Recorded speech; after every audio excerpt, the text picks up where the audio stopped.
ಮೈಸೂರಿನ ಸಾಹಿತಿ ಹಾಗೂ ಪತ್ರಕರ್ತೆ ಶ್ರೀಮತಿ ಮನಲತಾ ಮೋಹನ್ ಸಾರಥ್ಯದ ಇದು ಜನಮನ ಟಿವಿ ಕನ್ನಡದ ಕೌಟುಂಬಿಕ ವಾಹಿನಿ.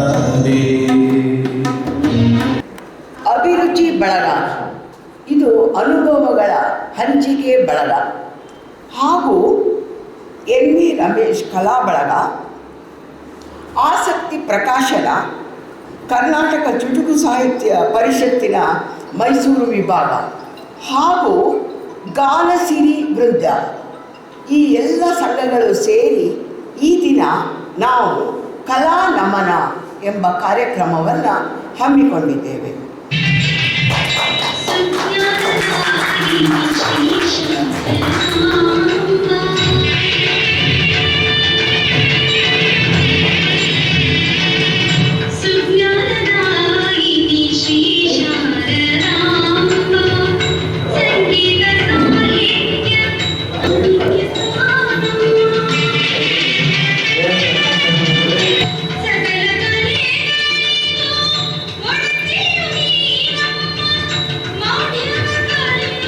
ಪುಷ್ಪಾರ್ಚನೆ ಮಾಡುವಾಗ ದಯವಿಟ್ಟು ಎಲ್ಲ ಸಭ್ಯರು ಎದ್ದು ನಿಂತು ಗೌರವ ಸೂಚಿಸಬೇಕಾಗಿ ವಿನಂತಿ.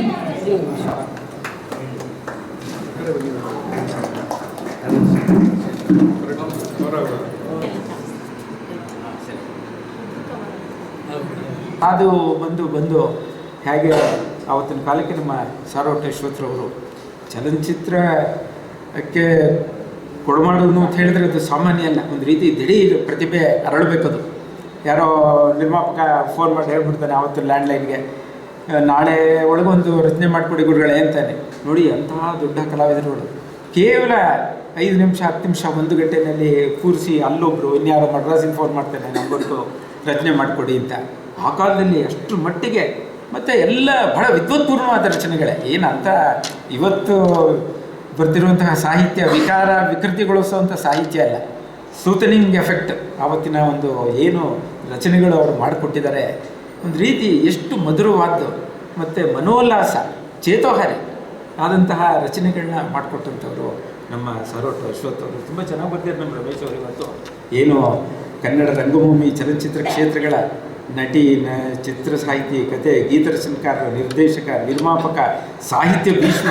ನೋಡಿ, ಎಂತಹ ಪದಗಳನ್ನ ಅವರು ನಿಜವಾಗ್ಲೂ ಅವರು ಆಲ್ ಇಂಡಿಯಾ ರೇಡಿಯೋದಲ್ಲಿ ಇದ್ದಿದ್ದರಿಂದ, ಅವರ ಜೊತೆ ಒಡನಾಟ ಇದ್ದಿದ್ದರಿಂದ ಅದನ್ನೆಲ್ಲ ಅವರು ಬರೆಯೋಕ್ಕೆ ಸಾಧ್ಯವಾಯಿತು. ನಿಜವಾಗ್ಲೂ ಅಂತಹ ಕಲಾ ಶ್ರೀಮಂತಿಕೆ ಇದ್ದಂತಹ ಸಾರೋಟ ಅಶ್ವಥ್ರವರು. ಆ ಕಾಲದಲ್ಲಿ ನಮ್ಮ ರತ್ನಾಕರ್ ಅವರು ಅವರೆಲ್ಲ ಅಲ್ಲೇ ಅಕ್ಕಪಕ್ಕ ನೆರೆಹೊರೆ ಸಂಬಂಧ ಎಲ್ಲನೂ ಇದ್ದಂಥವ್ರು. ಆ ರಾಮಾಂಜ ರಸ್ತೆನೇ ಅಂತಹದ್ದು. ಹಾಗೆ ಅಂತಹ ಮಹಾನ್ ಇವತ್ತು ನೆನಪಿನಲ್ಲಿ ಇವತ್ತು ಏರ್ಪಡಿಸಿದ ಆ 2 ಚೇತನಕ್ಕೂ ನಮಸ್ತ. ಜೊತೆಗೆ ಜ್ಯೋತಿ ಮೇಡಮ್ರವರು, ಅವ್ರ ಬಗ್ಗೆ ಹೇಳಲೇಬೇಕು ನಾನು. ಯಾಕಂದರೆ ನಂತರದಲ್ಲಿ ನಮಗೆ ಪರಿಚಯವಾದಂಥದ್ದು ಜ್ಯೋತಿ ಮೇಡಮ್ರವರು. ಕಾರಣವೂ ಇದೆ. ನಾನು ಅನೇಕ ಸಾಮಾಜಿಕ ಸಂಸ್ಥೆಗಳಲ್ಲಿ ಪದಾಧಿಕಾರಿ ಆಗ್ತಿದ್ದೆ. ಅಲ್ಲಿ ಏನೋ ಹಣದ ಸಮಸ್ಯೆ. ಆಗ ಸಹಾಯಾರ್ಥ ಪ್ರದರ್ಶನಕ್ಕೆ ಆ ಕಾಲದಲ್ಲಿ ನಮ್ಮ ರಾಜ್ಕುಮಾರ್ ಅವ್ರು ಬಂದರೆ ನಮಗೆ ಸಮೃದ್ಧಿಯಾದ ಸಂಸ್ಥೆಗಳಿಗೆ ದುಡ್ಡು ಸಿಗುತ್ತೆ ಅಂತ ನಮ್ಮದೆಲ್ಲ ಭಾವನೆ. ಅವ್ರ ಆರ್ಕೆಸ್ಟ್ರಾ ಇಡಿಸಿದ್ರೆ ಅಂತ. ಸರಿ, ನಾವೆಲ್ಲ ಬೆಂಗಳೂರಿಗೆ ಹೋಗೋ ನಮ್ಮ ಸಂಸ್ಥೆಯವರೆಲ್ಲ ಅಲ್ಲಿ ಹೋಗಿ ರಾಜ್ಕುಮಾರ್ ಅವ್ರು ಕಂಡು, ಅವರು ಮೈಸೂರಿನವ್ರು ಹೋದರೆ ಭಾಳ ಪ್ರೀತಿ ಅವ್ರಿಗೆ. ನಮ್ಮನ್ನೆಲ್ಲ ತುಂಬ ಚೆನ್ನಾಗಿ ವರ್ಕ್ ಮಾಡಿಕೊಂಡು ಮುಂದಿದ್ದೆಲ್ಲ ಪಾರು ಮಾತಾಡ್ತಾಳೆ ಅಂತ ಹೇಳ್ಕೊಳ್ಸೋರು. ಪಾರು ಅಂದರೆ ಪಾರ್ವತಿ, ಅವರ ಶ್ರೀಮತಿಯವರು. ಸರಿ, ನಾವು ಶ್ರೀಮತಿಯವರು ಪಾರ್ವತಮ್ಮನವ್ರ ಹತ್ರ ಹೋಗುವು. ನಾವು ಪಾರ್ವತಮ್ಮನವರು ಕೆಲವು ಕಂಡೀಷನ್ ಹಾಕೋರು. ಬರ್ತೀವಿ, ಡೇಟು ಸುಜಾತ ಹೋಟ್ಲಲ್ಲಿ ಇಳಿಸ್ಬೇಕಾದಂಥದ್ದು, ದಾಸ್ ಪ್ರಕಾಶ್ ಹೋಟ್ಲಲ್ಲಿ ಊಟದ ವ್ಯವಸ್ಥೆ ಇದ್ದು. ಮತ್ತು ಇವರು ಬಂದಾಗ ಓಂಕಾರ ಸೌಂಡ್ ಸಿಸ್ಟಮ್ ಅಂತ ಮಣಿರಾಜು ಅಂತ ಅವರೇ ಆಗಬೇಕು. ಮತ್ತು ಜ್ಯೋತಿ ಮೇಡಮ್ ಹಾಡೋಕ್ಕೆ ಮಹಿಳಾ ಧ್ವನಿ ಜ್ಯೋತಿ ಮೇಡಮ್ ಆಗಬೇಕು. ಜ್ಯೋತಿಗೆ ಹೇಳಿಬಿಡಿ ನಾನು ಹೇಳಿದೆ ಅಂತ ಹೇಳೋರು. ನಮಗೆ ಅಲ್ಲಿಂದಲೇ ಪ್ರಾರಂಭ ಆಯಿತು ಜ್ಯೋತಿ ಮೇಡಮ್ರವ್ರನ್ನ. ಸರಿ, ಪುನಃ ನಾವು ಮೈಸೂರಿಗೆ ಬಂದು ಜ್ಯೋತಿ ಮೇಡಮ್ರವ್ರು ಇಂಥ ದಿವಸ ಅಣ್ಣವ್ರು ಹೇಳಿದ್ದಾರೆ, ನೀವೇ ಇರಬೇಕು ಆವತ್ತು ಅಂಥೇಳಿ ಅವ್ರನ್ನ ಹೇಳಿ ಭಾಳ ಸಂತೋಷಪಟ್ಟು ಒಪ್ಕೊಳ್ತಾಯಿದ್ರು. ಹಾಗೆ ನಮಗೆ ಒಂದು ರೀತಿ ಒಡನಾಟ ಬೆಳೀತು.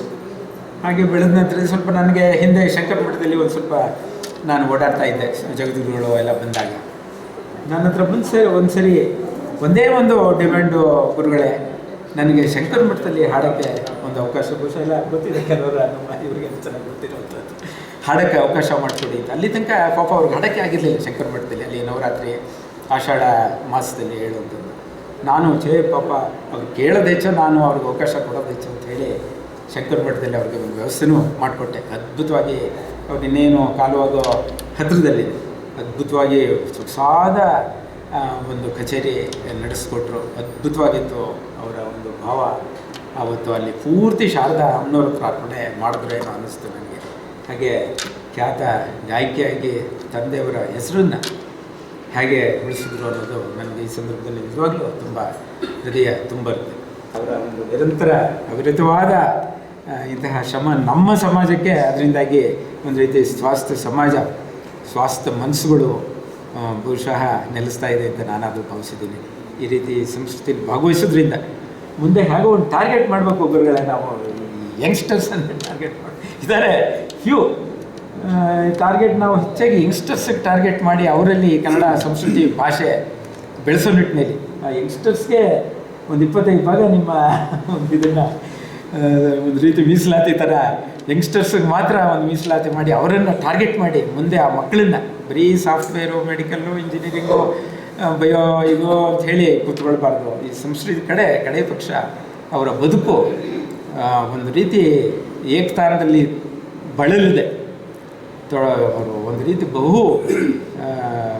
ಒಂದು ಪೂರ್ಣ ಬದುಕಿನಲ್ಲಿ ಅವರು ಜೀವಿಸಬೇಕು ಅನ್ನೋ ಒಂದು ಪೂರ್ಣ ದೃಷ್ಟಿ ಅವರಲ್ಲಿ ಬೆಳಿಬೇಕು ಅನ್ನೋ ದೃಷ್ಟಿನಲ್ಲಿ ಯುವಕರನ್ನು ಸೆಳೆಯುವಂಥ ಒಂದಷ್ಟು ಕೆಲಸ ಮಾಡೋಣ ಅಂತ ಈ ಸಂದರ್ಭದಲ್ಲಿ ಹೇಳ್ತಾರೆ.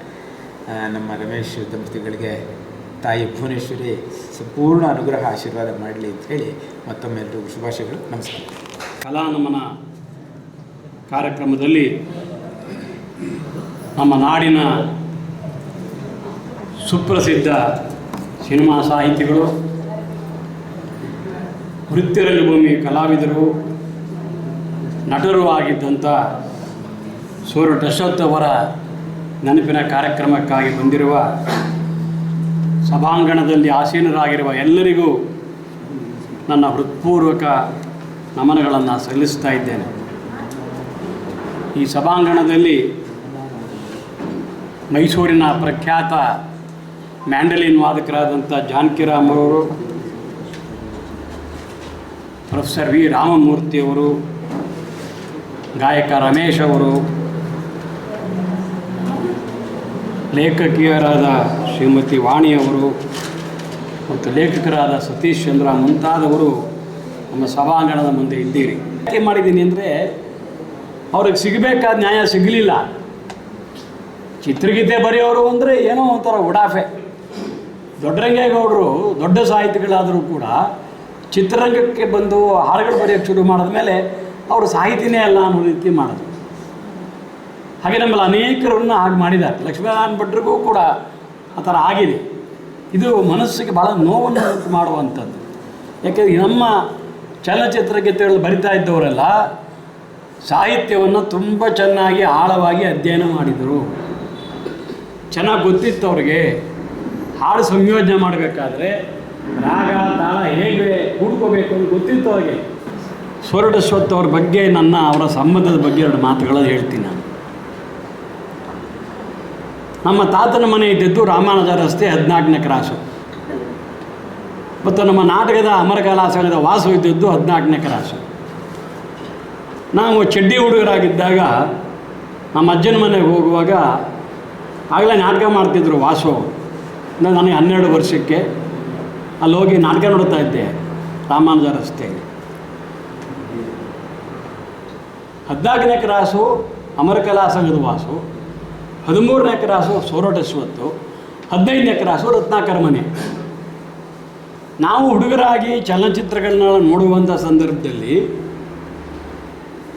ಆಮೇಲೆ ಇವರು ಸೋರಠ ಅಶ್ವಥ್ ಸಾಹಿತ್ಯ ಬರೀತಾರೆ ಅನ್ನೋದು ಗೊತ್ತಾದ ಮೇಲೆ ಸೋರಠ ಅಶ್ವಥ್ ರತ್ನಾಕರು ರಾಮಾನುಜ ರಸ್ತೆಯಲ್ಲಿ ಅವರ ಮನೆಯಿಂದ ರತ್ನಾಕರು ಸೋರಠ ಅಶ್ವಥ್ ಮನೆಗೆ ಹೋಗಿ 15ನೇ ಕ್ರಾಸಿಂದ 13ನೇ ಕ್ರಾಸ್ ಮನೆಗೆ ಹೋಗಿ ಅವರಿಬ್ಬರು ವಾಯುವಿಹಾರ ಕೊಡೋರು ಸಂಜೆ. ಅದು ಹೇಗೆ ಅಂದರೆ ಸೋರಠ ಅಶ್ವತ್ಥವ್ರ ತಲೆ ಎಷ್ಟು ಬಿಳುಪಾಗಿತ್ತು, ಅವ್ರ ಮೈ ಮೇಲೆ ಹಾಕೊಳ್ಳೋ ಬಟ್ಟೆನೂ ಅಷ್ಟೇ ಬಿಳುಪಾಗಿತ್ತು.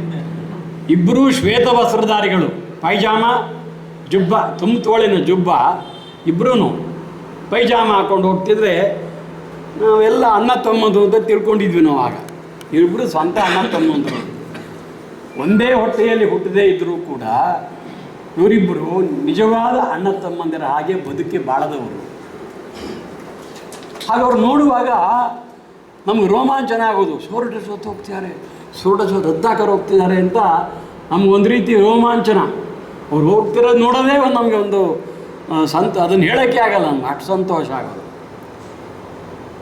ಆ ಥರ ಇದ್ದಂಥ ಮನುಷ್ಯರು ನಾವು ನಾಟಕ ರಂಗಭೂಮಿಗೆ, ಹವ್ಯಾಸ ರಂಗಭೂಮಿಗೆ ಬಂದ ಮೇಲೆ ಚಲನಚಿತ್ರರಂಗದಿಂದ ಸ್ವಲ್ಪ ಮರೆಯಾಗ್ತಾ ಬಂದ ಹಾಗೆ ಸೋರಠ್ ಅವರು ಕೆಲವು ವೃತ್ತಿ ನಾಟಕಗಳನ್ನು ಅವ್ರು ಮಾಡ್ತಾಯಿದ್ದ ವೃತ್ತಿ ನಾಟಕಗಳಿಗೆ ನಮ್ಮನ್ನು ಆಹ್ವಾನಿಸೋರು. ಧರ್ಮರತ್ನಾಕರ, ಸಾಹುಕಾರ, ಹೀಗೆ ಬೇರೆ ಬೇರೆ ನಾಟಕಗಳಿಗೆ ನನ್ನನ್ನು ಕರೆದು ಅವ್ರ ಜೊತೆಯಲ್ಲಿ ಪ್ರತಿ ವರ್ಷ ನಾನು ಪಾತ್ರ ಮಾಡಿದ್ದೀನಿ. ರತ್ನಾಕರ ಜೊತೆಯಲ್ಲಿ, ಸೋರಠ ಅಶ್ವತ್ಥ ಜೊತೆಯಲ್ಲಿ ಅವ್ರ ಮನೆಗೆ ಹೋಗಿ ಕೂತ್ಕೊಂಡು ಅಭ್ಯಾಸ ಮಾಡ್ತಾ ಅವ್ರ ಜೊತೆ ಪಾತ್ರ ಮಾಡಿದ್ದೀವಲ್ಲ, ಅದನ್ನು ನಾವು ಮರೆಯೋಕ್ಕಾಗಲ್ಲ.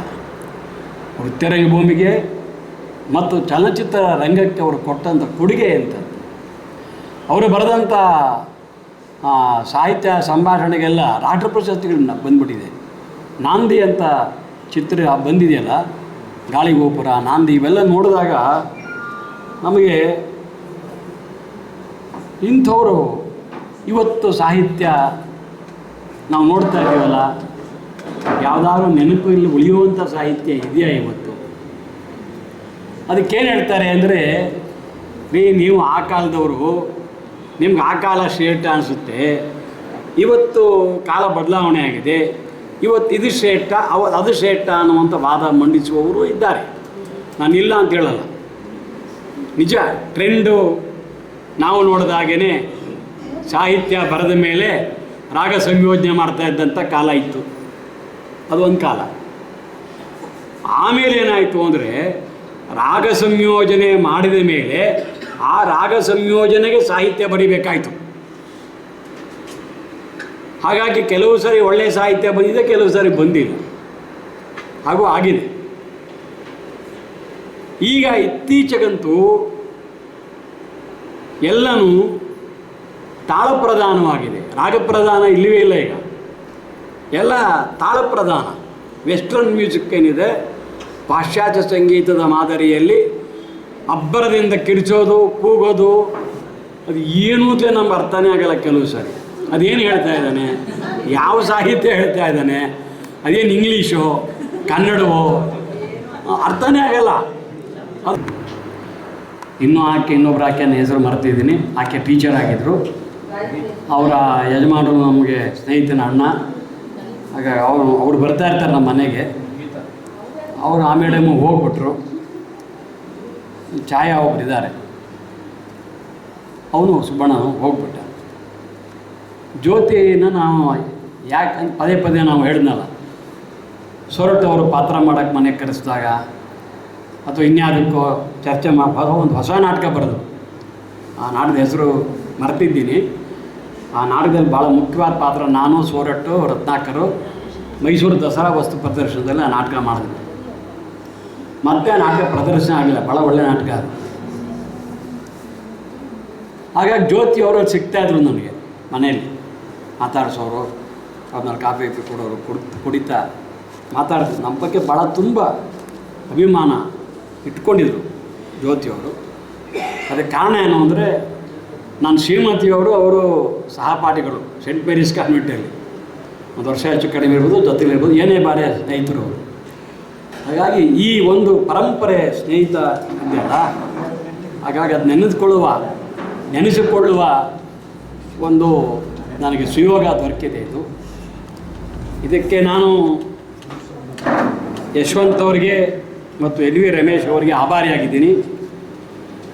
ಮೊನ್ನೆ ಒಂದು 4-5 ದಿವಸ ಸಿಕ್ಕಿದಾಗ ಯಶವಂತ್ ಅವರು, ಸರ್ ಕಾರ್ಯಕ್ರಮ ಮಾಡ್ತಾಯಿದ್ದೀವಿ, ಬರಬೇಕು ಸೋರಠ ಅಶ್ವತ್ಥ ಅವ್ರದ್ದು ಖಂಡಿತ ಬರ್ತೀನಿ ಅಂತ. ಅದು ನಾನು ಮುಖ್ಯ ಅತಿಥಿಗಳಾಗಿ ಮಾಡ್ತಾರೆ ಅಂತ ಖಂಡಿತ ಗೊತ್ತಿರಲಿಲ್ಲ. ನಾನು ಮಾಡದೇ ಇರಲಿ, ಈ ಕಾರ್ಯಕ್ರಮಕ್ಕೆ ಸೋರಠ ಅಶ್ವಥ್ ಅವ್ರದ್ದು, ರತ್ನಾಕರ್ ಅವ್ರ ಕಾರ್ಯಕ್ರಮ ಯಾವಾಗ ಮಾಡಿದ್ರು ನಾನು ಅಲ್ಲಿ ಇರ್ತೀನಿ. ಏಕೆ ನಾನು ಅವ್ರ ಜೊತೆಯಲ್ಲಿ ಅವರ ಋಣವನ್ನು ತಿಂದು ಬೆಳೆದಿದ್ದೀನಿ.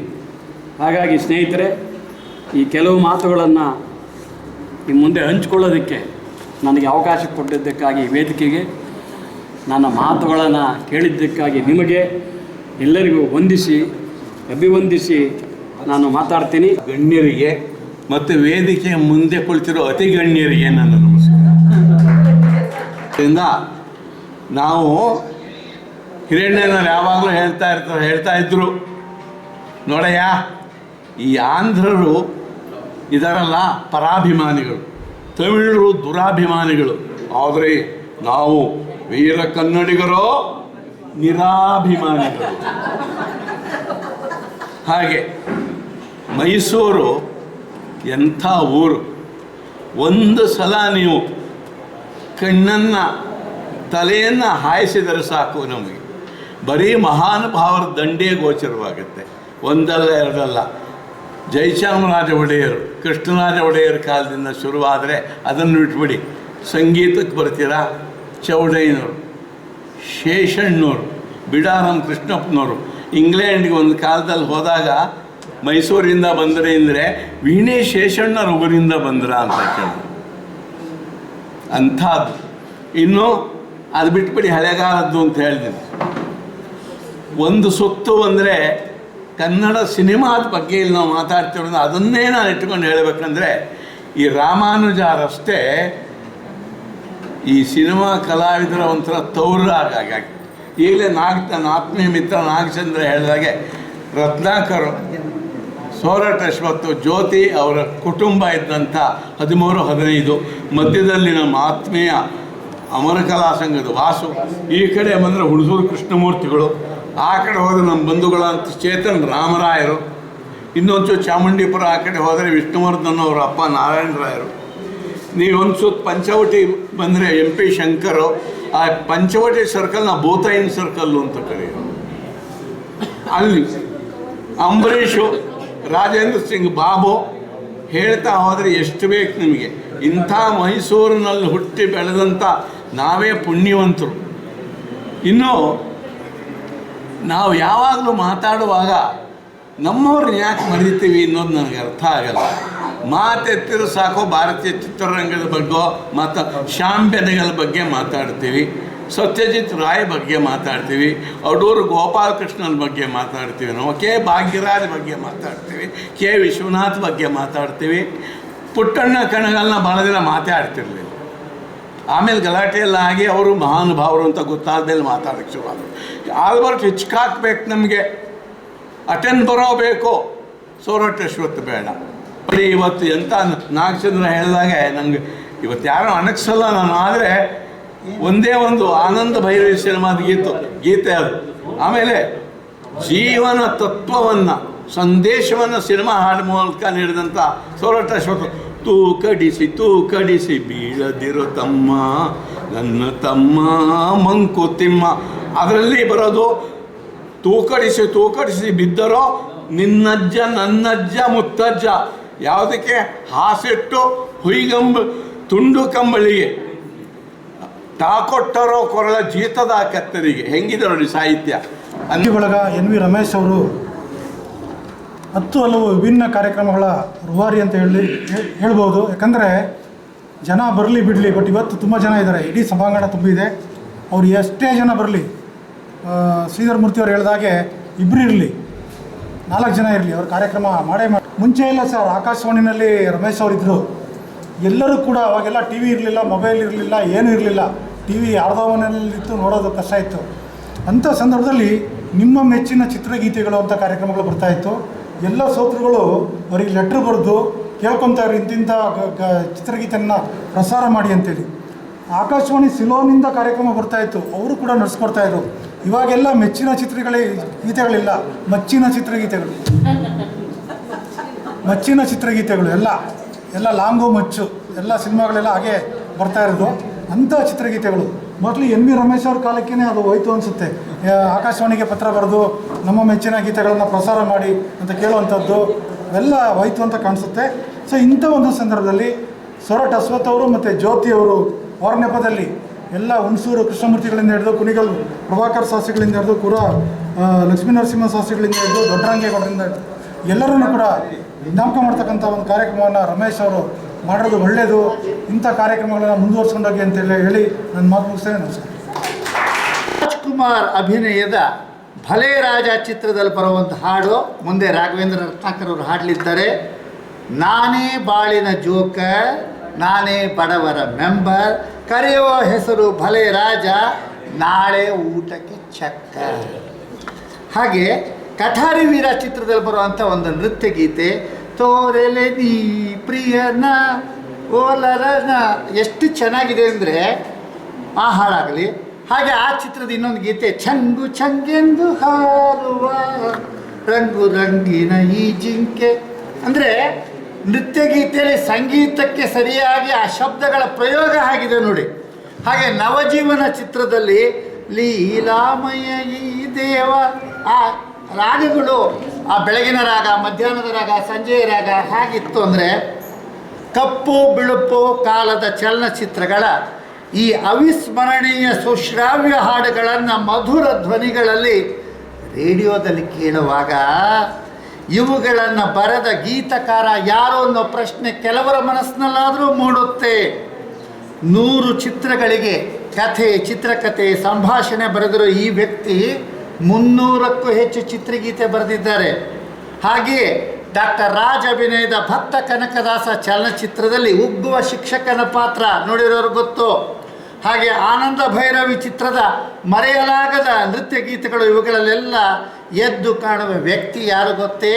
1929ರಿಂದ 1952ರವರೆಗೆ ರಂಗಭೂಮಿ ನಟನಾಗಿ, ಸಾಹಿತಿಯಾಗಿ, ನಾಯಕನಾಗಿ, ನಿರ್ಮಾಪಕನಾಗಿ, ನಿರ್ದೇಶಕನಾಗಿ, ನಾಟಕ ಕಂಪನಿ ಮಾಲೀಕನಾಗಿ ಅಪಾರ ಕೆಲಸ ಮಾಡಿದರೂ ಜನರ ನೆನಪಿನ ಪರದೆಯ ಹಿಂದೆ ದೂರ ಸರಿದವರು ಮೈಸೂರಿನ ಸೊರಟ್ ಅಶ್ವಥ್.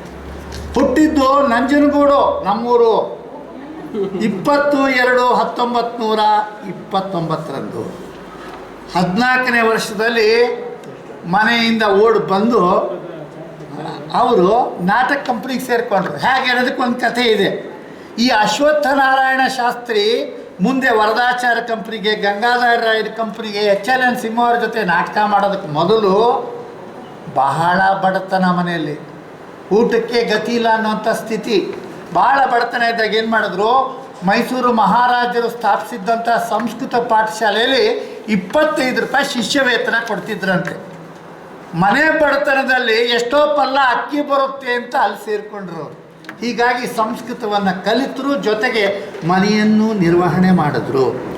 ಆ ಸಂದರ್ಭದಲ್ಲಿ ಏನು ಮಾಡಬೇಕು ಅಂತ ಗೊತ್ತಿಲ್ಲದೆ ಭಿಕ್ಷಾನ್ನ ಎಲ್ಲ ಮಾಡುವಂಥ ಪರಿಸ್ಥಿತಿ ಇದ್ದಾಗ ಚಿಲ್ಲರೆ ಅಂಗಡಿ ಸುಬ್ರಾಯರು ತಮ್ಮ ಚಿಕ್ಕ ಕಂಪ್ನಿಯಲ್ಲಿ ಎಲ್ಲರನ್ನ ಸೇರಿಸ್ಕೊಂಡು ಕೃಷ್ಣಲೀಲಾ ನಾಟಕ ಮಾಡಿದಾಗ ಇವ್ರನ್ನ ದೇವಕಿ ಪಾತ್ರಕ್ಕೆ ಕರ್ಕೊಂಡು ಬಂದರು.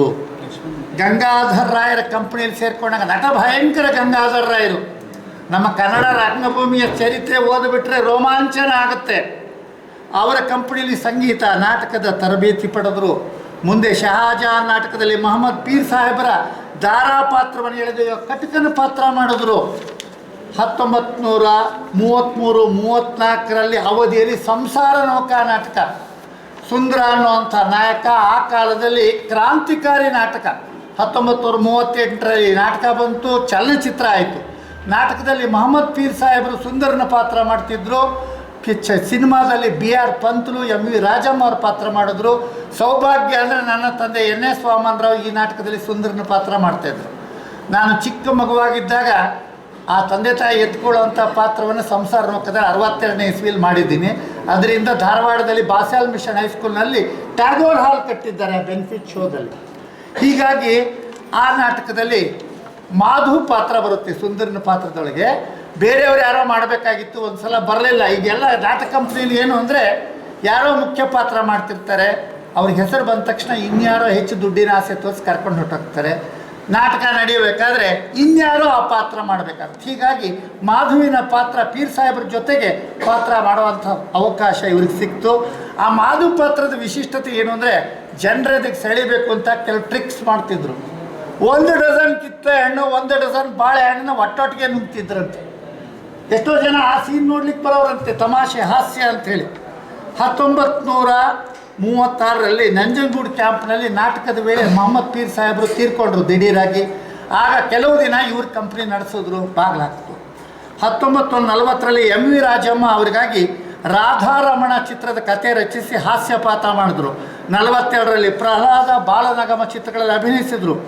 HLN ಸಿಂಹಾರಿಂದ ಮೈಸೂರಿಗೆ 1944ರಲ್ಲಿ ಆಹ್ವಾನ. ಮುಂದೆ ಮಾಧವ ಕಲಾಮಂಡಳಿ ಸೇವೆ. 1949ರಲ್ಲಿ ಜ್ಯೋತಿ ಕಲಾ ಸಂಘ ಆರಂಭಿಸಿದ್ರು. ಕಂಪ್ನಿ ಮುಚ್ಚಿದಾಗ 1950ರಲ್ಲಿ ಜಾನಕಿರಾಮ್ ನಿರ್ದೇಶನದ ಶಿವ ಪಾರ್ವತಿಯಲ್ಲಿ ಅಭಿನಯ. 1987ರಲ್ಲಿ ಹಾಸನದಲ್ಲಿ ಧರ್ಮ ರತ್ನಾಕರ ಚಿತ್ರದಲ್ಲಿ ಬಸಪ್ಪನ ಪಾತ್ರ ಮಾಡಿದ್ರು. ಕೃಷ್ಣರಾಜಪುರದಲ್ಲಿ ಸಂಸಾರನೋಕ ಪ್ರೇಮಲೀಲಾ ನಾಟಕದಲ್ಲಿ ಅಭಿನಯಿಸಿದರು. ಪ್ರೇಮಲೀಲಾ ನಾಟಕದಲ್ಲಿ ಸೋರಟ್ ಅನ್ನುವಂಥ ಅರೆಹುಚ್ಚನ ಪಾತ್ರ ಮಾಡಿದ್ರಿಂದ ಈ ಅಶ್ವತ್ಥನಾರಾಯಣ ಶಾಸ್ತ್ರಿಗೆ ಸೋರಟ್ ಅಶ್ವಥ್ ಅಂತ ಹೆಸರು ಬಂತು. ಭಾಳ ಜನ ಸಾರೋಟ್ ಅಶ್ವಥ್ ಅಂತಾರೆ, ಸರೋಟ್ ಅಶ್ವಥ್ ಅಂತಾರೆ. ಅವರ ಹೆಸರು ಸೋರಟ್ ಅಶ್ವಥ್. ಹಾಗಾಗಿ ಒಂದು ನಾಟಕದ ಕಲಾವಿದರಿಗೆ ಬೆಲೆ ಇಲ್ಲ, ದುಡ್ಡಿಲ್ಲ, 2 ಹೊತ್ತು ಊಟ ಹಾಕಿದ್ರೆ ನಾಟಕ ಮಾಡ್ತಿದ್ರು ಅಂತ ಕಂಪನಿ. ನನಗೆ ಯಾಕಂದರೆ ನಾನು 7ನೇ ವರ್ಷದಿಂದ ಕರ್ನಾಟಕದಲ್ಲಿರೋ ಅಷ್ಟು ವೃತ್ತಿ ರಂಗಭೂಮಿ ನಾಟಕ ಕಂಪ್ನಿಯಲ್ಲಿ 100 ಬಾರಿ ನಮ್ಮ ತಂದೆ ವಾಮನರಾವ್ ಜೊತೆ ನಾಟಕಕ್ಕೆ ಹೋಗಿದ್ದೀವಿ. 500 ರಂಗ ನಾಟಕಗಳನ್ನು ಬಾನುಲಿಗೆ ಅಳವಡಿಸ್ಬೇಕಾದ್ರೆ ಆ ಪ್ರಾಕ್ಟೀಸ್ಗೆಲ್ಲ ನಾನು ಹೋಗಿ ಕೂತಿರ್ತಿದ್ದೆ. ಗ್ರೀನ್ ರೂಮ್ನಲ್ಲಿ ಮೇಕಪ್ ಮಾಡೋವಾಗ ಅವ್ರ ಜೊತೆ ಮಾತಾಡ್ತಿದ್ದೆ. ಆಮೇಲೆ ಎಷ್ಟೋ ಊರಿನ ಸಂದರ್ಶನಕ್ಕೆ ಹೋದಾಗ ನಾಟಕದ ಕಂಪನಿಯ ರಂಗಭೂಮಿಯ ಮೇಲೆ ನನಗೆ ಪರದೆ ಹಾಸಿ ಮಲಗಿಸ್ತಿದ್ರು. ಹೀಗಾಗಿ ಅಷ್ಟು ನಂಟಿದೆ ರಂಗಭೂಮಿಗೆ. ಇವರಿಗೆ ಸೋರಟ್ ಅಶ್ವಥ್ ಅವ್ರ ಜೀವನದಲ್ಲಿ ಏನಾಯಿತು, ಒಂದು ಸಲ ಮಗಳಿಗೆ ಜ್ವರ ಬಂತು, ದುಡ್ಡಿಲ್ಲ. ಮನೇಲಿದ್ದು 2 ರೂಪಾಯಿ ತೊಗೊಂಡು ಡಾಕ್ಟ್ರ್ ಹತ್ರ ಹೋಗ್ತಾರೆ, ಗಂಡ ಹೆಂಡತಿ ಮಗುನ ಕರ್ಕೊಂಡು ಹೋಗಿ. ಡಾಕ್ಟ್ರೇ, ನನ್ನ ಹತ್ರ ದುಡ್ಡಿಲ್ಲ ಅಂತ ಬಾಯಿ ತೆರೆದು ಹೇಳ್ತಾರೆ ಕಲಾವಿದರು. ನಿಮ್ಮ ದುಡ್ಡು ಬೇಡ ನನಗೆ ಅಂತ ಇಂಜೆಕ್ಷನ್ನು ಔಷಧ ಕೊಟ್ಟು, ಸ್ವೀಟ್ಸ್ ಖಾರ ಕೊಟ್ಟು, ಕಾಫಿ ಕೊಟ್ಟು ನಮಸ್ಕಾರ ಮಾಡಿ, ಡಾಕ್ಟ್ರು ನಾನು ನಿಮ್ಮ ಅಭಿಮಾನಿ, ನಿಮ್ಮ ನಾಟಕ ನೋಡಿ ಮೆಚ್ಕೊಂಡಿದ್ದೀನಿ, ನನಗೆ ನೀವೇನು ಫೀಸ್ ಕೊಡಬೇಕಾಗಿಲ್ಲ ಅಂತಾರೆ. ಆಗ ಅವ್ರಿಗೆ ಮೊಟ್ಟ ಮೊದಲ ಬಾರಿಗೆ ಅನ್ನಿಸ್ತಂತೆ, ರಂಗ ಕಲಾವಿದನಿಗೆ ಎಷ್ಟು ಬೆಲೆ ಇದೆಯಪ್ಪ. ಇಂಥ ಅಭಿಮಾನಿಗಳು ಊರಿನಲ್ಲಿ ಮನೇಲಿ ಹುಟ್ಕೊಂಡ್ರೆ ರಂಗಭೂಮಿಗೆ ಉಜ್ವಲ ಭವಿಷ್ಯ ಇತಿಹಾಸ ಇದೆ. ಹಾಗಾಗಿ ಮೊಹಮ್ಮದ್ ಪೀರ್ ಸಾಹೇಬ್ರ ಕಂಪ್ನಿ ಸೇರಿದ್ರು. ಗೌತಮ ಬುದ್ಧ ನಾಟಕದಲ್ಲಿ ಪೀರ್ ಸಾಹೇಬರು ಬುದ್ಧ, ಮೊಹಮ್ಮದ್ ಪೀರ್ ಸಾಹೇಬರು ಮುಸಲ್ಮಾನರಾದರು. ಎಷ್ಟು ಚೆನ್ನಾಗಿ ಹಾಡ್ತಿದ್ರು ಅಂದರೆ ನನ್ನ ಹತ್ರ ರೆಕಾರ್ಡಿಂಗ್ ಇದೆ. ಸೋರಟ್ ಅಶ್ವಥ್ ಅವರ ಸಂದರ್ಶನದ್ದು ರೆಕಾರ್ಡಿಂಗ್ ನನ್ನ ಹತ್ರ ಇದೆ. ಆದರೆ ಯಾವುದೋ ಕಾರಣದಿಂದ ಅದು ಕ್ಯಾಸೆಟ್ ಪ್ಲೇ ಆಗದಿದ್ದರಿಂದ ನಾನು ಇಲ್ಲಿ ಪ್ಲೇ ಮಾಡಲಿಲ್ಲ. ಅಲ್ಲಿ ಗೌತಮ ಬುದ್ಧ ನಾಟಕದಲ್ಲಿ ಅವರು ಪೀರ್ ಸಾಹೇಬರು ಬುದ್ಧ ಮಾಡಿದ್ರೆ, ಆ ಬುದ್ಧ ಸನ್ಯಾಸ ಸ್ವೀಕರಿಸೋದಕ್ಕೆ ಮೊದಲು ಹೋಗುವಂಥ ದೃಶ್ಯದಲ್ಲಿ ಬರೋ ಚನ್ನನ ಪಾತ್ರವನ್ನು ಸೋರಟ್ ಅಶ್ವಥ್ ಮಾಡ್ತಾಯಿದ್ರು. HL ಸಿಂಹ ಕರೆದಾಗ ಮದ್ರಾಸ್ಗೆ ಹೋದರು. ಪೀರ್ ನಿಧನದ ನಂತರ ಚಂದ್ರಕಲಾ ಕಂಪನಿ ಬೆಳೆಸಿದ್ರು. 1940ರಲ್ಲಿ ಎಂ ವಿ ರಾಜಮ್ಮನವರೊಂದಿಗೆ ಅಭಿನಯಿಸಿದರು. ವಾದಿರಾಜಮ್ಮ ಅವರ ಬೆಂಬಲದಿಂದ GV ಅಯ್ಯರ್ ಅವರ ಪೌರೋಹಿತ್ಯದಲ್ಲಿ ನಾಗರತ್ನಮ್ಮ ಅವ್ರನ್ನ ಮದ್ರಾಸ್ನಲ್ಲಿ ಮದುವೆಯಾದರು ಎಂ ವಿ ರಾಜಮ್ಮನವ್ರ ಮನೆಯಲ್ಲಿ. ಹಾಗೆ HLN ಸಿಂಹ ಅವರ ಆಹ್ವಾನದ ಮೇಲೆ ಪ್ರೇಮಲೀಲಾ ನಾಟಕದಲ್ಲಿ ಅಭಿನಯಿಸಿದ್ರು. 100 ಪ್ರದರ್ಶನ ಕಾಣ್ತದ್ದು. ಇಲ್ಲಿ ಬಹಳಷ್ಟು ಜನ ರಂಗಕರ್ಮಿಗಳಿದ್ದಾರೆ. ಎಲ್ಲರೂ ಕೂಡ ಇವತ್ತಿಲ್ಲಿ ಸೇರಿರೋದು ನಮ್ಮ ಸೋರಟ್ ಅಶ್ವಥ್ ಹಾಗೂ ಜ್ಯೋತಿ ಅವರಿಗೆ ನುಡಿನಮನವನ್ನು ಸಲ್ಲಿಸೋದ್ರ ಜೊತೆಗೆ ಅವರ ಹಾಡುಗಳನ್ನು ಕೇಳಿ ಮತ್ತೊಮ್ಮೆ ಅದನ್ನು ನಮ್ಮ ಸ್ಮೃತಿ ಪಟಲದಲ್ಲಿ ತಂದುಕೊಳ್ಳೋದಕ್ಕೋಸ್ಕರ ನಾವೆಲ್ಲ ಸೇರಿದ್ದೀವಿ. ಇದು ಬಹಳ ಒಂದು ಅರ್ಥಪೂರ್ಣವಾದ ಕಾರ್ಯಕ್ರಮ. ಈ ಒಂದು ಕಾರ್ಯಕ್ರಮದಲ್ಲಿ ನಿಜವಾದ ಪ್ರಾರ್ಥನೆಯನ್ನ ಶ್ರೀಯುತ ಯಶವಂತರವರು ಅವರ ಕಂಚಿನ ಕಂಠದಿಂದ ಬಹಳ ಅತ್ಯದ್ಭುತವಾಗಿ ಶಾರದಿಯನ್ನ ನಮ್ಮ ವೇದಿಕೆಗೆ ತಂದುಕೊಂಡ್ರು. ಅವರಿಗೆ ನಾನು ಹೃತ್ಪೂರ್ವಕವಾದ ನಮನಗಳನ್ನು ಸಲ್ಲಿಸ್ತೇನೆ. ಇನ್ನು ರಘುರಾಮ್ ವಾಜಪೇಯಿ ಅವ್ರ ಬಗ್ಗೆ ಹೇಳೋ ಹಾಗೆ ಇಲ್ಲ.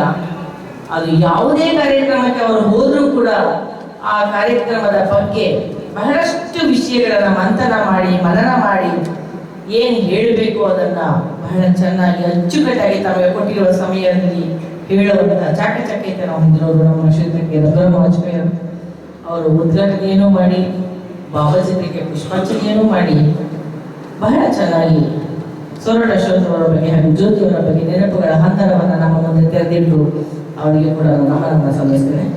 ಇನ್ನು ನಾನು ನಾಗಚಂದ್ರ ಅವರದ್ದು ಸೊರಡ ಅಶೋಕರವರ ಜೊತೆಗಿನ ಅವಿನಾಭಾವ ಸಂಬಂಧವನ್ನ ಅವರು ಚಿಕ್ಕ ವಯಸ್ಸಿನಿಂದ ಕಂಡಿದ್ದಂತಹ ನೆನಪುಗಳನ್ನ ಸುರುಳಿಯಾಗಿ ನಮ್ಮ ಮುಂದೆ ಬಿಚ್ಚಿಟ್ಟಿದ್ದು ಬಹಳ ಮಾರ್ಮಿಕವಾದ ಮಾತುಗಳಿಂದ ನಮ್ಮನ್ನೆಲ್ಲ ಸೂಚಿನಲ್ಲಿರುತ್ತೆ ಸೆಳೆದವರು ಶ್ರೀಯುತ ನಾಗಚಂದ್ರ ಅವರು.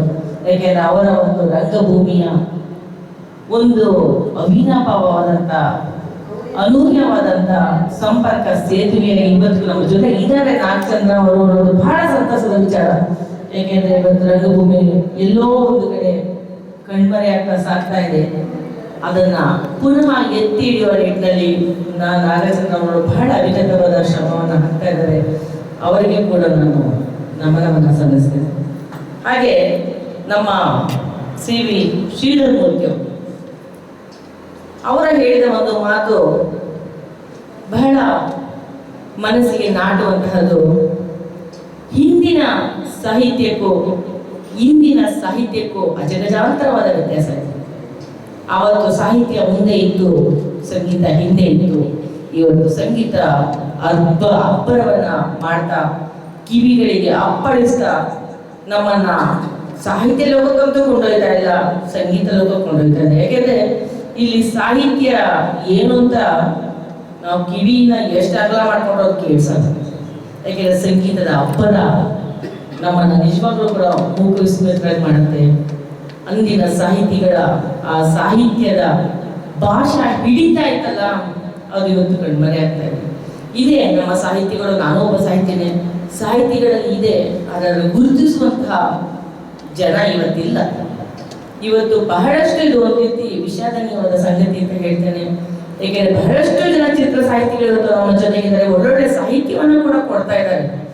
ಆದ್ರೆ ಅದು ನಾಯಕನಿಗೆ ಮಾತ್ರ ಸಂಬಂಧಪಟ್ಟಂತ ಸಾಹಿತ್ಯಗಳು ಹೊರಬರ್ತಾ ಇರೋದು ನಿಜಕ್ಕೂ ಒಂದು ರೀತಿಯಾದ ದುಃಖಕರವಾದಂಥ ಸಂಗತಿ. ಈ ಒಂದು ವಿಚಾರವನ್ನ ನಮ್ಮ ಶ್ರೀಧರ್ ಮೂರ್ತಿ ಅವರು ಬಹಳ ಚೆನ್ನಾಗಿ ಅರ್ಥಗರ್ಭಿತವಾಗಿ ಮನಕ್ಕೆ ನಾಟುವಂತೆ ಹೇಳಿದ್ರು.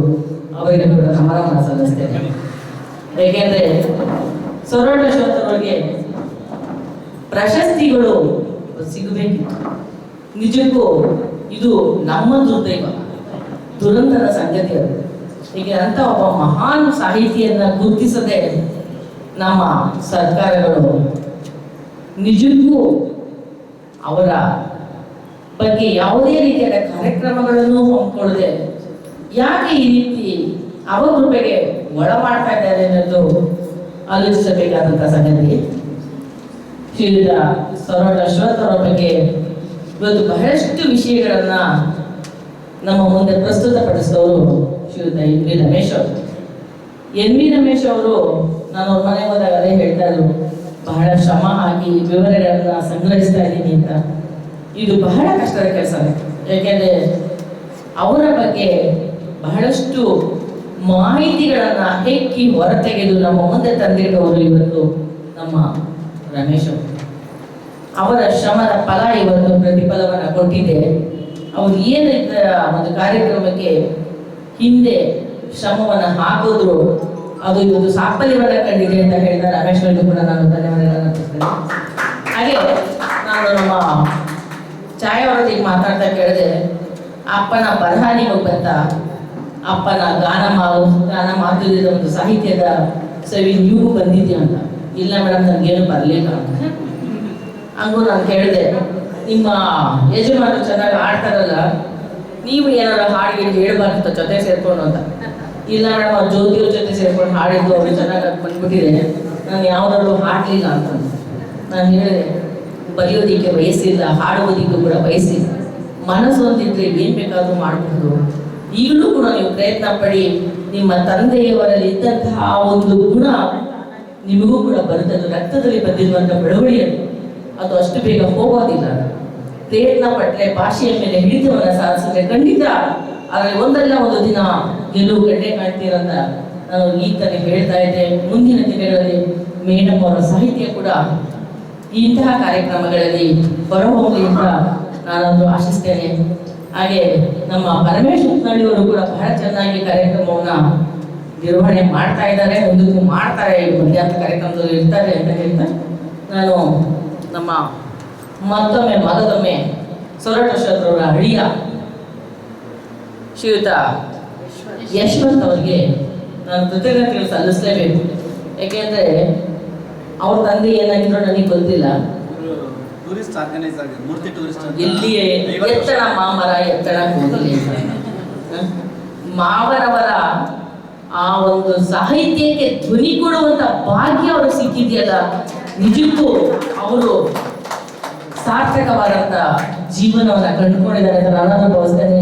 ಹೇಗೆ ಒಂದು ಜ್ಯೋತಿ ಅವರು ಇಲ್ಲ ಅನ್ನೋ ಸ್ಥಾನವನ್ನ ತುಂಬೋದಿಕ್ಕೆ ಅವರ ತಂದೆಯವರ ಹಾಡುಗಳನ್ನು ಹಾಡಿ ಜನರನ್ನ ರಂಜಿಸ್ತಾ ಇದ್ದಾರೆ. ಇದಕ್ಕೆ ನಾನು ಮತ್ತೊಮ್ಮೆ ಮಗದವಿ ಯಶವಂತ್ ಅವರಿಗೆ ನಾನು ಕೃತಜ್ಞತೆಗಳನ್ನ ಸಲ್ಲಿಸ್ತೇನೆ. ಈ ಒಂದು ಕಾರ್ಯಕ್ರಮಕ್ಕೆ ಇವತ್ತು ಇಷ್ಟು ಮಟ್ಟಿಗೆ ಜನ ಬಂದಿದ್ದಾರೆ ಅಂದರೆ ಅದು ಯಾರ ಪ್ರೇರೇಪಣೆಯಲ್ಲ, ಶ್ರೀಯುತ ಅಶ್ವಥ್ ಅವರ ಒಂದು ನೆನಪಿನ ಈ ಅಂಗಳದಲ್ಲಿ ನಾವೆಲ್ಲ ಇವತ್ತು ಕೂತಿದ್ದೀರಿ ಅಂದರೆ ನಾವೆಲ್ಲರೂ ಧನ್ಯರು. ಎಲ್ಲರಿಗೂ ಕೂಡ ಧನ್ಯೋಸ್ಮಿ ಅಂತ ಹೇಳ್ತಾ ನನ್ನ ಮಾತನ್ನು ಮುಗಿಸ್ತೇನೆ. ವೇದಿಕೆಯಲ್ಲಿರುವ ಮಹನೀಯರಿಗೂ ಸಭಾಸದರಿಗೂ ನಮಸ್ಕಾರಗಳು. ರಾಮಾನುಜ ರೋಡ್ 13ನೇ ಕ್ರಾಸು, 14ನೇ ಕ್ರಾಸು, 15ನೇ ಕ್ರಾಸು. ನಾನು 14ನೇ ಕ್ರಾಸ್ನವಳು. ಇದ್ರ ಜೊತೆಗೆ ಎಲ್ಲರೂ ಸೋರಟ್ಟ ಅಶ್ವಥ್ ಅವ್ರ ಬಗ್ಗೆ ಮಾತಾಡಿದ್ದೀರಿ. ನನಗೆ ತುಂಬ ಸಂತೋಷ ಆಯಿತು. ಅವರು ಆ ಬಿಳಿ ಜುಬ್ಬ ಪೈಜಾಮ ಬಿಳಿ ತಲೆ ಕಣ್ಣು ಮುಂದೆ ಓಡಾಡ್ತಾ ಇತ್ತು ನೆನ್ನೆ ರಾತ್ರಿನೆಲ್ಲ. ನನಗೆ ರತ್ನಾಕರ್ ಅವರು ಮುಂದೆ ಎಲ್ಲ ಓಡಾಡ್ತಾ ಇದ್ರೇನು, ಆದರೆ ಎಲ್ಲದಕ್ಕಿಂತ ಹೆಚ್ಚಾಗಿ ಅವ್ರ ಸಂಸಾರದ ಗಾಡೀಲಿ ಇನ್ನೊಂದು ಚಕ್ರ ಇತ್ತು ಅಲ್ವಾ, ಶ್ರೀಮತಿ ಸೋರಟ್ಟ ಅಶ್ವಥ್ ಅವರು. ನಿನ್ನೆಯಿಂದ ನಾಗರತ್ನಮ್ಮ ಅಂದ್ಕೊಂಡೆ, ಆದರೆ ಆ ಹೆಸರು ಅಲ್ವೇನೋ, ನಾನು ತಪ್ಪು ಯೋಚನೆ ಮಾಡ್ತಾ ಇದ್ದೀನಿ ಅಂದ್ಕೊಂಡೆ. ಎಂಥ ಮಹಾತಾಯಿ ಗೃಹಲಕ್ಷ್ಮಿ. ಅವ್ರು ಯಾರೋ ಜ್ಞಾಪಿಸ್ಕೊಂಡ್ರು. ಅವರು ಅಂತಿಂಥ ವ್ಯಕ್ತಿ ಅಲ್ಲ, ಅವ್ರನ್ನ ಜ್ಞಾಪಿಸ್ಕೊಂಡ್ರೆ ಎಲ್ಲರ ಕಣ್ಣು ತುಂಬಿ ಬರುತ್ತೆ. ಅವರು ಪ್ರತಿಯೊಬ್ಬರು ಕಲಾವಿದರ ಮನೇನೂ ಕಷ್ಟದಲ್ಲಿ ನಡೀತಾ ಇರುತ್ತೆ, ನಿಮ್ಗೆಲ್ರಿಗೂ ಚೆನ್ನಾಗಿ ಗೊತ್ತು. ಆದರೆ ಅವ್ರ ಮನೇಲಿ ಯಾವ ಆತಿಥ್ಯಕ್ಕೂ ಯಾರಿಗೂ ಯಾವತ್ತೂ ಕಮ್ಮಿ ಮಾಡಿರಲಿಲ್ಲ ಅವರು. ಪ್ರತಿಯೊಬ್ಬರು, ನಾನು ಸಿನಿಮಾಗೆ ಹೋದವಳು ಅಲ್ಲ, ಸಿನಿಮಾ ನಟರ ಬಗ್ಗೆ ನಂಗೆ ಆಸಕ್ತಿನೂ ಇರಲಿಲ್ಲ. ನನಗೆ 70ರಿಂದ 73ನೇ ಇಸ್ವಿವರೆಗೂ ಅವ್ರ ಮನೆ ಕಾಂಟ್ಯಾಕ್ಟು. ಅವ್ರ ಮನೇಲಿ ಗಾಯತ್ರಿ ಅಂತ ದೊಡ್ಡ ಮಗಳು, ನನಗೂ ಅವ್ರಿಗೂ ಕಾಂಟ್ಯಾಕ್ಟು. ಅದಾದಮೇಲೆ ಮೂಕಾಂಬಿಕಾ ಅವ್ರ ಜೊತೆ ಅತ್ಯುತ್ತಮವಾದ ಸ್ನೇಹ, ಅದನ್ನು ಮರೆಯೋಕ್ಕೆ ಆಗಲ್ಲ. ನಾನು ನಿನ್ನೆ ರಾತ್ರಿನೆಲ್ಲ ಅದನ್ನು ಜ್ಞಾಪಿಸ್ಕೊಳ್ತಾ ಇದ್ದೆ. ಪ್ರತಿನಿತ್ಯ ತಾಯಿ ಏನು ಮಾಡ್ತಿದ್ರು ಅಂದರೆ, ನಮ್ಮನೆ 14ನೇ ಕ್ರಾಸಿಂದ ಅವ್ರ ಮನೆಗೆ ಹೋಗ್ಬಿಟ್ಟು ಗಾಯತ್ರಿ ಜೊತೆ ನಾನು ಎಲ್ಲೋ ಹೋಗ್ತಾ ಇದ್ದೆ. ಅದು ಕಾಲೇಜ್ಗ ಹಿಂದಿಗ ನಂಗೆ ಜ್ಞಾಪಕನೇ ಬರ್ತಾ ಇಲ್ಲ, ಮರ್ತೋಗ್ಬಿಟ್ಟಿದೆ ನನಗೆ. ಅವ್ರು ದಿನ ನನ್ನನ್ನು ಹಾಲು ಕುಡಿ ಅಂತ, ನಂಗೆ ಇಷ್ಟ ಆಗ್ತಾ ಇರಲಿಲ್ಲ. ಆಮೇಲೆ ನಮ್ಮ ಮನೇಲಿ ಹೇಳ್ತಾ ಇದ್ರು, ತುಂಬ ದಿನ ಆದಮೇಲೆ, ಅಮ್ಮ ಅವ್ರ ಮನೇಲಿ ಹಾಲು ಕೊಡ್ತಾ ಇರ್ತೀನ ಅಂದರೆ, ಬೇಡ, ಅವ್ರ ಮನೆಗೆ ಬರೋ ಅತಿಥಿಗಳಿಗೆ ಆ ಹಾಲು ಪಾಲು ನೀ ಕುಡಿಬೇಕಾಗಿಲ್ಲ ಅಂತ ಹೇಳ್ತಾ ಇದ್ರು ನಮ್ಮಮ್ಮ. ಆದರೆ ಆ ತಾಯಿ ಬಿಡ್ತಾನೆ ಇರಲಿಲ್ಲ, ಒಂದು ಹಾಲು ಕೊಟ್ಬಿಟ್ಟೆ ನನ್ನನ್ನು ಕಳಿಸ್ತಾ ಇದ್ರು. ಸಾಯೋ ಹಿಂದಿನ ದಿನ ಕೂಡ ರತ್ನಾಕರ್ ಅವ್ರ ಮನೆಯಲ್ಲಿ ಕ್ರಿಕೆಟ್ ಮ್ಯಾಚ್ ನೋಡ್ಕೊಂಡು ಬೆಳಗ್ಗೆ ಬಂದಿದ್ದಾರೆ. ಬಂದವರು ಕೈ ನೋವು ಅಂತ ಅಂದ್ಬಿಟ್ಟು ಹೇಳ್ತಾಯಿದ್ರು. ನಾವೇನೋ ಗ್ಯಾಸ್ಟ್ರಿಕ್ ಇರ್ಬೋದು ಅಂತ ನಾನು ಆಫೀಸ್ಗೆ ಹೋಗುವಾಗ ಮಾತ್ರೆ ಕೊಟ್ಬಿಟ್ಟು ಹೋದೆ. ಸಾಯಂಕಾಲ ಬಂದು ಹೇಗಿದ್ದಾರೆ ಅಂತ ಕೇಳಿದ್ರೆ ಪರವಾಗಿಲ್ಲ ಈಗ ಅಂದಿದ್ರು. ನಾನು ನಮ್ಮನೆ ರಾಮಕೃಷ್ಣ ನಗರ ಅಲ್ಲಿಗೆ ಹೋಗಿದ್ದೆ. ಒಂದು 7 ಗಂಟೆ ಅಷ್ಟೊತ್ತಿಗೆ ಈ ಥರ ಆಸ್ಪತ್ರೆಗೆ ಸೇರಿಸಿದ್ದೀವಿ, ಅವ್ರಿಗೆ ಹಾರ್ಟ್ ಪ್ರಾಬ್ಲಮ್ ಇದು ಅಂತ. ಸೊ ರಾತ್ರಿ ಎಲ್ಲ ನಾವು ಅಲ್ಲಿ ವಾತ್ಸಲ್ಯ ಹಾಸ್ಪಿಟ್ಲ್ ಇದೆಯಲ್ಲ, ಸೀತಾರಂಗ ಅಂತ, ಅಲ್ಲಿ ಇದ್ದಿದ್ದು. ಅವರು ಡಾಕ್ಟ್ರು SLN ಸಿಂಹನ ಏನೋ ಡಾಕ್ಟ್ರ್ ಇದ್ದಾರೆ, ಅವರು ಹೇಳಿದ್ರು ಏಜ್ ಆಗಿದೆ, ಅವ್ರಿಗೆ ಹಾರ್ಟ್ ಪ್ರಾಬ್ಲಮ್ ಆಗಿದೆ, ಅದಕ್ಕೆ ಒಂದು 3,000 ರೂಪಾಯಿ ಇಂಜೆಕ್ಷನ್ ಕೊಟ್ಟರೆ ಇದಾಗುತ್ತೆ. ಬಟ್ ಅದು ಏಜ್ ಆಗಿದೆ ಅಂತ ಕೊಡೋದು ಕಷ್ಟ, ಆದರೆ ನೋಡ್ತೀವಿ ಸ್ವಲ್ಪ ಡೋಸೇಜ್ ಕೊಟ್ಟು ಇದು ಮಾಡ್ತೀವಿ ಅಂತ ಹೇಳಿದ್ರು. ಸರಿ 3,500 ಇಂಜೆಕ್ಷನ್ ತಂದುಕೊಡಿ ಅಂತ ಹೇಳಿದ್ರು. ಇಂಜೆಕ್ಷನ್ 3,000 ಕೊಟ್ಟು ತಂದುಕೊಟ್ವಿ. ಸೊ ಹಿಂಗೆ ಬೆಳಗಾಗೆದ್ದು ಈ ಥರ ತುಂಬ ಕ್ರಿಟಿಕಲ್ ಇದೆ, ನಿಮ್ಮ ಕಡೆಯವ್ರಿಗೆಲ್ಲ ಹೇಳ್ಬಿಡಿ ಹಾಗೆ ಅಂತ ಹೇಳಿದ್ರು. ಸರಿ ಆಮೇಲೆ 8 ಗಂಟೆ ಅಷ್ಟೊತ್ತಿಗೆ ಹಿಂಗೆ ಹೋಗ್ಬಿಟ್ರು. ಅವ್ರು ಹೋಗೋಕ್ಕೂ ಮುಂಚೆ ಡಾಕ್ಟ್ರು ಅವ್ರನ್ನೆಲ್ಲ ಮಾತಾಡ್ಸಿದ್ದಾರೆ, ಏನು ಸಮಾಚಾರ ಏನು ನೀವು ಅಂತ.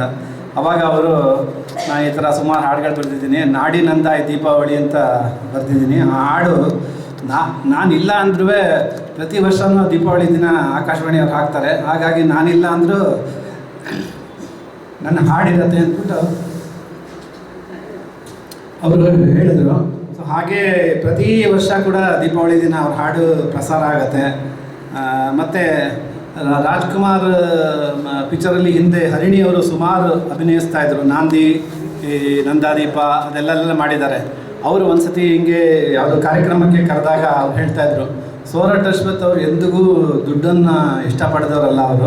ಅವ್ರಿಗೇನಿಲ್ಲ, ಒಂದು ಚಂಬಲಿ ಕಾಫಿ ಮತ್ತು ವೀಳ್ಯದೆಲೆ ಅಡಿಕೆ ಇಟ್ಬಿಟ್ರೆ ಎಲ್ಲ ವೀಳ್ಯದೆಲೆ ಅಡಿಕೆ ಹಾಕೋತಾ ಕಾಫಿ ಕುಡಿತಾ ಸುಮ್ಮನೆ ಬರಿತಾ ಇರೋರು. ನೀವು ದುಡ್ಡು ಕೊಟ್ಟಿಲ್ಲ, ಅಷ್ಟು ಕೊಡು ಇಷ್ಟು ಕೊಡು ದುಡ್ಡು ಕೊಡು ಅಂತ ಯಾವುದೂ ಕೇಳ್ತಾ ಇರ್ತಿಲ್ಲ. ಆ ಥರ ಅಂಥ ಇದು ಅಂತ. ಮತ್ತು ಹೀಗೆ ಎಸ್ ಜಾನಕಿ ಅವ್ರಿಗೆ ಡಾಕ್ಟ್ರೇಟ್ ಬಂತು ಮೈಸೂರು ವಿಶ್ವವಿದ್ಯಾಲಯದಿಂದ. ಆವಾಗ ಜ್ಯೋತಿಯವರು ನಾವೆಲ್ಲ ಹೋಗಿ ಅವ್ರಿಗೆ ಒಂದು ಸನ್ಮಾನ ಮಾಡಿದ್ವಿ. ಆವಾಗ ಅವ್ರು ಹೇಳಿದ್ರು, ಅಶ್ವಥ್ ನಾರಾಯಣ ಶಾಸ್ತ್ರಿ ಅವರಂತ ಅಂಥ ದೊಡ್ಡ ಸಾಹಿತಿಯವರು ಹಾಡು ಹೇಳೋ ಸೌಭಾಗ್ಯ ನಮ್ಮದಾಯಿತು. ನಮಗೆ ಅವ್ರು ಹಾಡು ಹೇಳೋ ಅವಕಾಶ ಸಿಕ್ಕಿದೆ ನಮ್ಮ ಸೌಭಾಗ್ಯ ಅಂತ ಎಸ್ ಜಾನಕಿ ಅವರು ಕೂಡ ಅದೇ ಹೇಳಿದ್ರು. ಮತ್ತು ರಾಜ್ಕುಮಾರ್ ಅವ್ರಿಗೆ ಅವ್ರ ತಂದೆ ಕಾಲದಲ್ಲಿ ಅವ್ರ ಜೊತೆ ಅಭಿನಯಿಸ್ತಾ ಇದ್ದವರು. ಸೊ ಹಾಗಾಗಿ ಅವ್ರನ್ನ ಕಂಡ್ರೆ ಅಪಾರವಾದ ಗೌರವ. ರಾಜ್ಕುಮಾರ್ ಅವರು ನಮ್ಮ ಮದುವೆಗೆ ಬಂದಿದ್ದರು. ಸೊ ಬಂದಾಗ ಅವರು ಚಪ್ಪಲಿ ಬಿಟ್ಟು ಫುಲ್ ಕಾಲು ಬಗ್ಗೆ ಅವ್ರಿಗೆ ನಮಸ್ಕರಿಸಿ ಇದು ಮಾಡಿದ್ರು. ಅದೇ ಥರ ಹೋಗುವಾಗಲೂ ಕೂಡ ಚಪ್ಪಲಿ ಬಿಟ್ಟು ನಮಸ್ಕಾರ ಮಾಡಿ ಹೌದು. ಸೊ ಅಷ್ಟು ಅವ್ರನ್ನ ಕಂಡ್ರೆ ಗೌರವ. ಮತ್ತು ನಮ್ಮ ಮಾವನ ಮೇಲೆ ಯಾವುದೇ ಒಂದು ಫಂಕ್ಷನ್ ಆದರೂ ಕೂಡ ಅಲ್ಲಿಗೆ ರಾಜ್ಕುಮಾರ್ ಪ್ರತಿ ತಪ್ಪದೇ ಬರ್ತಾಯಿದ್ರು. ಅವ್ರಿಗೆ ಇವರು ರಮೇಶ್ ಸರ್ ಅವ್ರು ಹೇಳ್ದಂಗೆ ನಮ್ಮ ಮನೆ ಕಡೆ ಊಟ ಅಂತಂದರೆ ತುಂಬ ಇಷ್ಟ ಅವ್ರಿಗೆ. ಮತ್ತು ಊಟ ಮಾಡೋದು ಅಷ್ಟೇ, ಒಂದು ಅಗಳು ಚೆಲ್ತಾ ಇರ್ತಿಲ್ಲ. ಯಾಕೆಂದರೆ ದೇವರು ಎಷ್ಟು ಕೊಟ್ಟಿದ್ದಾನಲ್ಲ ನಮಗೆ ಊಟನ, ನಮಗೆ ಎಷ್ಟೋ ಜನಕ್ಕೆ ಊಟ ಇರೋಲ್ಲ, ಒಂದು ಅಗಳು ಚೆಲ್ಲಬಾರ್ದು ಅಂದ್ಬಿಟ್ಟು ಆ ಥರ ಊಟ ಇದೆಲ್ಲ ತುಂಬ ಅಚ್ಚುಕಟ್ಟಾಗಿ ಮಾಡೋರು. ಮತ್ತು ಸಿನಿಮಾದಲ್ಲಿ ಬಂದಾಗ ಸುಮಾರು ಸಿನಿಮಾಗಳು ಮಾಡಿದ್ದಾರೆ ಅವರು. ಸರ್ ಹೇಳ್ದಂಗೆ ರಣಧೀರ ಕಂಠೀರವ, ಭಕ್ತ ಕನಕದಾಸದಲ್ಲಿ ರಾಜ್ಕುಮಾರ್ ಗುರುಗಳು, ಹೀಗೆ ನಾಂದಿ, ಧರ್ಮ ವಿಜಯ, ಈ ಥರ ಸುಮಾರು ಪಿಕ್ಚರ್ಗಳು ಮಾಡಿದರು. ಮತ್ತು ಲಾಸ್ಟಲ್ಲಿ ಅವರು ಸಿನಿಮಾ ನಟನೆಯಿಂದ ಸಾಹಿತ್ಯ ಇದಕ್ಕೆ ಬಂದುಬಿಟ್ರು. ಆಮೇಲೆ ಪಿಕ್ಚರ್ ಆ್ಯಕ್ಟ್ ಮಾಡೋದು ಬಿಟ್ಬಿಟ್ಟಿದ್ರು. ಅವ್ರು ಹೋಗೋದು ಇನ್ನೊಂದು ವರ್ಷ ಇದೆ ಅನ್ನುವಾಗ H.G. ಸೋಮಶೇಖರ್ ಅವರು ಮನೆಗೆ ಬಂದು ಹೂ ಮಳೆ ಅಂತ ಪಿಕ್ಚರ್ ಮಾಡ್ತಾಯಿದ್ದೀವಿ, ಅದರಲ್ಲಿ ನೀವು ಮಾಡಬೇಕು ಅಂತ ಕೇಳಿದ್ರು. ಅವಾಗ ಅವರೆಲ್ಲ ಇವ್ರುಗಳನ್ನ ಕೇಳಿದೆ, ಮಕ್ಕಳನ್ನ, ಏನಮ್ಮ ಮಾಡಲಾ ನಾನು ಕರಿತಾ ಇದ್ದಾರೆ ಅಂತ ಅಂದ್ಬಿಟ್ಟು ಮಾಡಿ ಅಂತ ಹೇಳಿದ್ರು. ಸೊ ಆ ಸಿನಿಮಾದಲ್ಲಿ ಅವರಿಗೆ ಜೀನ್ಸ್ ಪ್ಯಾಂಟ್ ಹಾಕಿ ಹೇರ್ ಡೈ ಮಾಡಿ ಟೀ ಶರ್ಟ್ ಹಾಕಿ ಎಲ್ಲ ಇದು ಮಾಡಿದ್ದಾರೆ. ತುಂಬ ಚೆನ್ನಾಗಿ ಅಭಿನಯಿಸಿದರು. ಅದು ಇವ್ರದ್ದು ರೋಲೆಲ್ಲ ಶೂಟಿಂಗ್ ಆಗಿತ್ತು. ಅಲ್ಲಿ ಆಸಾಮಲ್ಲಿ ಶೂಟಿಂಗ್ ಮಾಡ್ತಾ ಇರುವಾಗ ಇವರು ಅವಾಗ ಹೋಗ್ಬಿಟ್ರು. ಆವಾಗ ಇವರ ನೆನಪಿಗೋಸ್ಕರ ಒಂದು ದಿವಸ ಶೂಟಿಂಗ್ ನಿಲ್ಲಿಸಿ ಅವ್ರಿಗೆ ಶ್ರದ್ಧಾಂಜಲಿ ಎಲ್ಲ ಮಾಡಿದ್ದಾರೆ. ಅವಾಗ ಇದು ಮಾಡಿದ್ದಾರೆ. ಮತ್ತು ನಮ್ಮ ಮಾವ ಅವ್ರಿಗೆ ಸಾಹಿತ್ಯ ಭೀಷ್ಮ ಅಂತ ಅವಾರ್ಡ್. ಅದು ಭೀಷ್ಮ ಅಂದರೆ ಒಂದು ದೊಡ್ಡ ಇದು. ಅದು ಸಾಹಿತ್ಯದಲ್ಲಿ ಭೀಷ್ಮ ಅನ್ನೋ ಅವಾರ್ಡು ತುಂಬ ದೊಡ್ಡ ಗೌರವ ಅಂತ. ಸೊ ಸಾಹಿತ್ಯ ಭೀಷ್ಮ ಸೋರಠ್ ಅಶ್ವಥ್ ಅಂತ ಅದು ಇದಾಗಿದ್ದು ನಮಗೆ ಹೇಳ್ಕೊಳಕ್ಕೆ ಒಂದು ಹೆಮ್ಮೆ ಈ ಥರ.